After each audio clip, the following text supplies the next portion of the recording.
20 years ago, Native Black Americans had stronger neighborhoods, tighter community networks, and clearer political influence.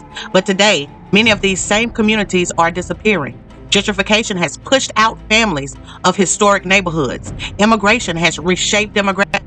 And while Black culture dominates global entertainment, many communities are still struggling. So what's actually happening to Black Native Americans, especially over the past 20 years? And why is it that no one is talking about it? Well, family, we're going to talk about it, and we're going to break down the real story.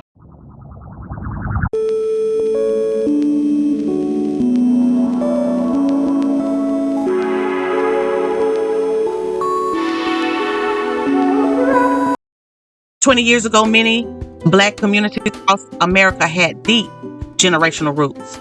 Families lived in the same neighborhoods for decades. Churches, barbershops, beauty salons, and local businesses served as the heart of the community. But over the past 2 decades, 20 years, those neighborhoods began to change. Housing prices skyrocketed. Developers moved in, and many longtime residents were pushed out. This process, known as gentrification, has reached cities across America. Mostly Native Black populated cities such as Washington, D.C., Atlanta, Chicago, Brooklyn, and many other cities have seen dramatic demographic shifts. And when communities are displaced, something deeper is lost. Generational connections, which is why it's important for us maybe to stick with our own ethnic roots when mating and starting legacies and families with others. So you have generational connections, neighborhood support systems, the candy store and maybe the dry cleaners and things of that nature, almost gone. And local economic power.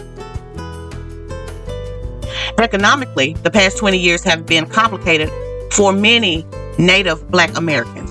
While some growth has occurred in Native Black middle class, the wealth gap still remains enormous, which is why, family, we are fighting and we are pushing and we are demanding for reparations to close in that wealth gap that exists.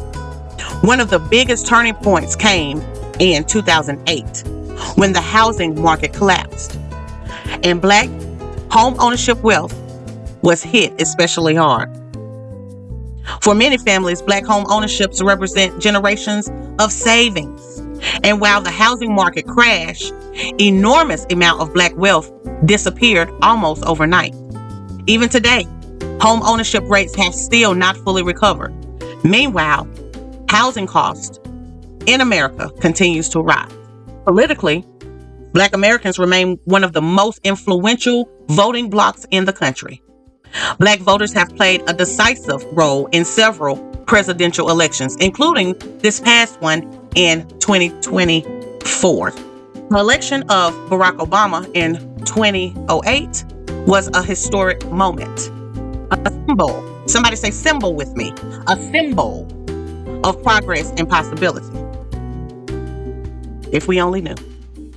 But the representation alone, the symbolism of Barack Obama did not necessarily bring widespread economic change for the communities, especially our communities.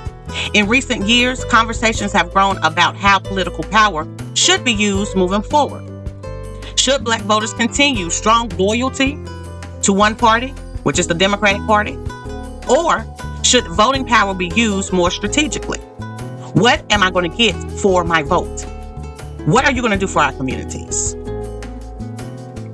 These debates are becoming more visible than ever because for so long we were just taught, especially after the Civil Rights Bill, which was signed by a Democratic president, we began to shift from what we were to Democrats.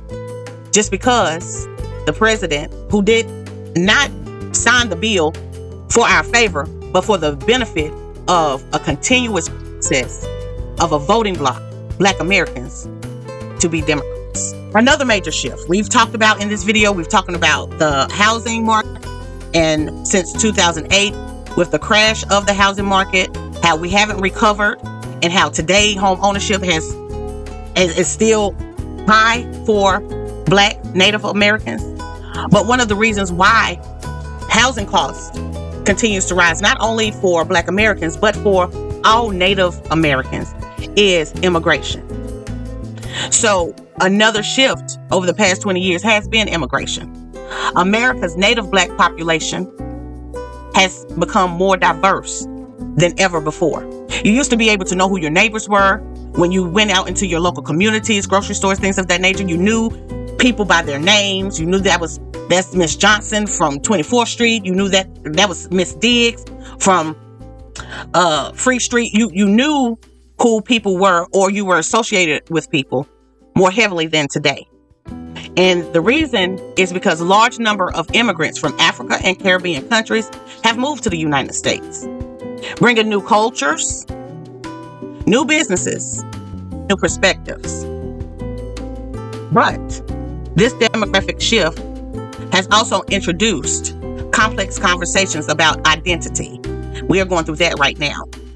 And because there has been a lot of new Blacks to come into the United States, Native Blacks want to make sure that we are not divisive, but that we stand in our own block.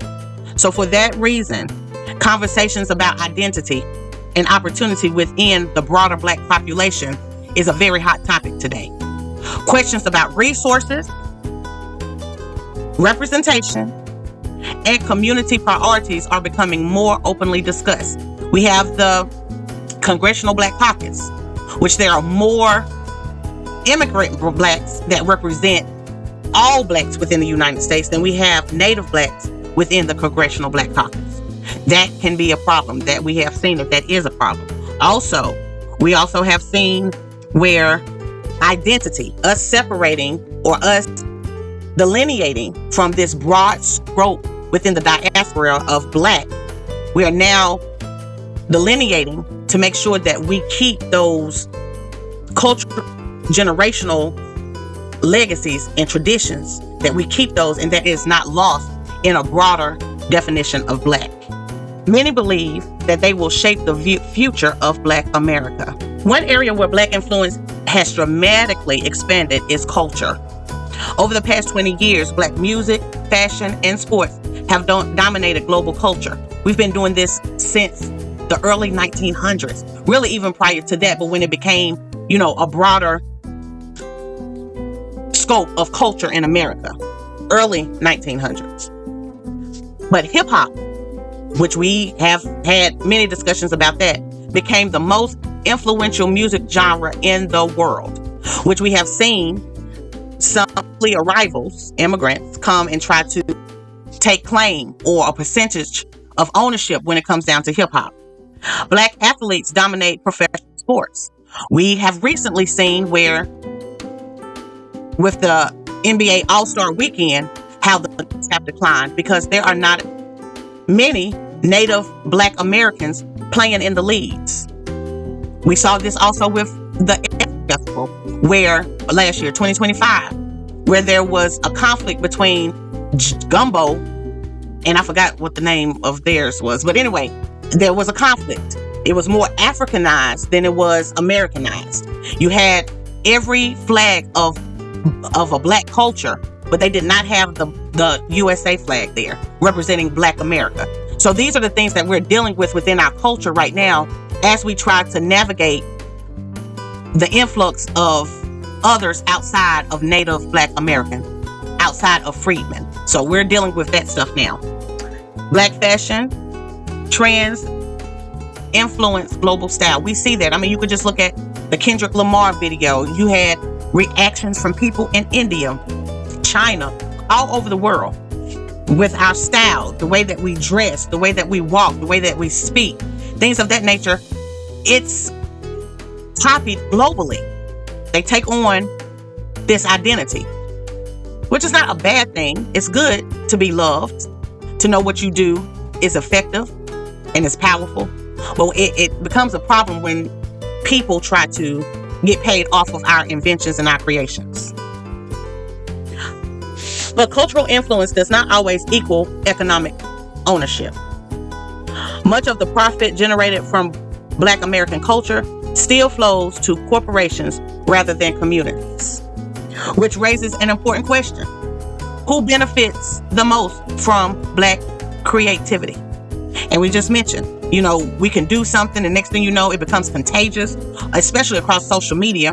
And then other people outside of Freedmen, Black America, began to pretty much leech off of our culture and make it profitable for themselves, which is a major problem, which is why delineation is very important, and which is why we are starting to gatekeep a lot of the things that we do within our communities out of necessity, not being divisive. The truth about the past 20 years is complicated, very complicated. Black culture influence has grown tremendously, but economic power has not grown at the same pace. Communities have become more scattered, and more important conversations about identity, politics, and economics are becoming more visible. The story of Native Black America is still being written. We're still writing our story, family. And the next 20 years may be even more important than the last 20 years. And we see that happening again with this delineation movement. We are gatekeeping that which belongs to us. We are tired of people taking away from us, and we are protecting that, not as a form of divisive, but knowing who we are, what we have contributed to the world, standing on that and taking ownership of that. That is a beautiful thing. So, with all of this that I've said, what do you think? Have Native Black American, freedmen, whoever you want to call us, have our communities become more stronger or weaker over the past 20 years? That's a deep question. And I could just go on about that, in my own opinion, for another 10, 15 minutes. But I want to know what you think. Have our communities become stronger or weaker over the past 20 years? Let me know your thoughts, family, because conversations about our community, our history, and our future matters more than ever. So let me know what you think. Also, family, remember each and every Friday of the month from 5 o'clock p.m. on Friday all the way until Saturday, 5 p.m. we are sending up prayers, affirmations, whatever it may be that you believe in. That's what we are doing within that 24-hour period. It could be just a few words of positivity going into the atmosphere, going to the heavens. We have to pray together because a family that prays together stays together. So I'm not going to tell you what to pray for because you know what we need, because you and me are one. Let me know what you think, and please participate in the prayer. Let me know if you do. And I will see you in the next video. May the Most High bless.